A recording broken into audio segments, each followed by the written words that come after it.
And we have with us a special guest to give us advice about what we've heard and what we're likely going to hear. Former National Security Advisor to former Vice President Mike Pence, Lieutenant General Keith Kellogg. Lieutenant General, great to see you. Thank you for being here.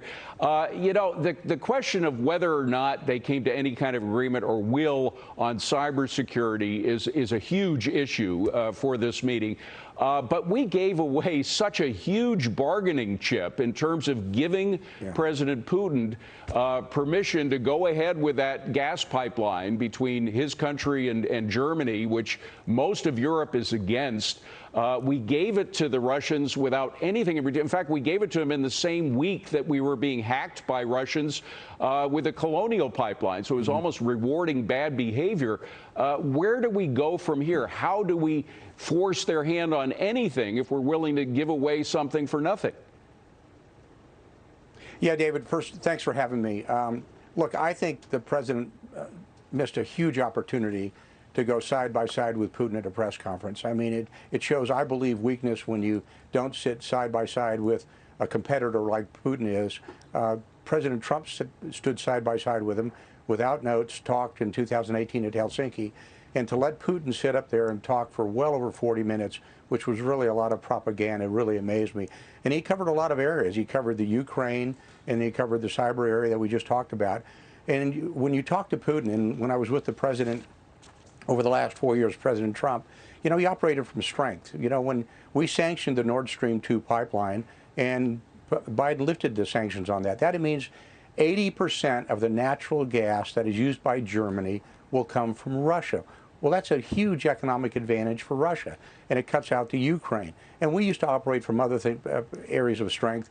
For example, when they sent Russian mercenaries in northern Syria against our special operations troops, the Wagner group, you know, we killed about almost up to 200 of the mercenaries of the Wagner group, sent a clear message to Putin, don't mess with us. Now, when it comes to, let's move quickly to what you talked about the colonial pipeline and about ransomware. We know that that attack came out of Russia. There are state sanctions and state-supported attacks. State sanctioned, that's sort of like North Korea having a cyber attack on us. State sanctioned means they kind of turned a blind eye to it. And we accommodated that. We shouldn't do that. Our response, and we should have told Putin that, and I don't know if we did, but I don't believe we did. We should have told Putin the next time we get an attack from Russia, we will attack in kind, especially when it's on our critical infrastructure, like pipelines or energy or food supplies like JBS recently was hit. We just cannot tolerate that, and we have to go after them. President Trump rescinded all of the previous Obama restrictions on what we wanted to do with cyber. We basically took the handcuffs off 2 years ago, and Biden should use use that ability to go after him. I think we just gave up too much to Putin today, and especially from the press conference and on what they talked about. Well, as I was mentioning to our other General Alexander, the Cyber Command actually did engage in counterattacks in 2018 and 2020 that they went public about. You know, there is a tendency with the Biden administration to reverse anything that was done during the Trump administration. Do you think they would go so far as to reverse that is to pull back on counterattacks against Russia if, in fact, we could trace some of the attacks to the government? Well, it's all a matter of will. Does he want to do that? He has the Cyber Command has the authority to do it. We gave them those authorities 2 years ago when we took off the handcuffs of Cyber Command to go after them. It's the question of will they go after them and will they do it? And we need to tell Putin or anybody else in the world, if you attack our critical infrastructure, we are coming after you. It's directly to the same thing you're hitting us with. If you hit us on energy, we're going to hit you on energy. You hit us on food supplies, we hit you on food supplies.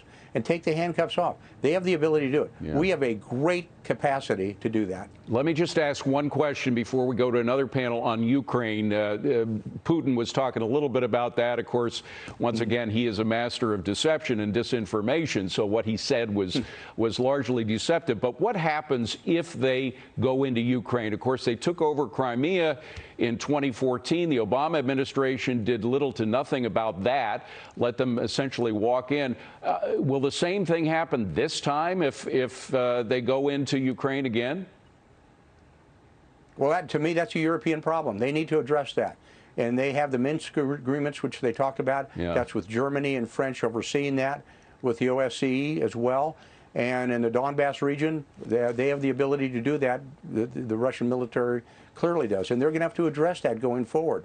That's a good question. Look, we gave lethal aid to the Ukraine. We gave them Javelin anti-armor missiles, the best in the world, something that the Obama administration did not do. But we need to push the Europeans much harder. Instead of holding hands, seeing kumbaya, we need to address that with the Europeans and tell them, look, this is in your backyard. You need to fix it.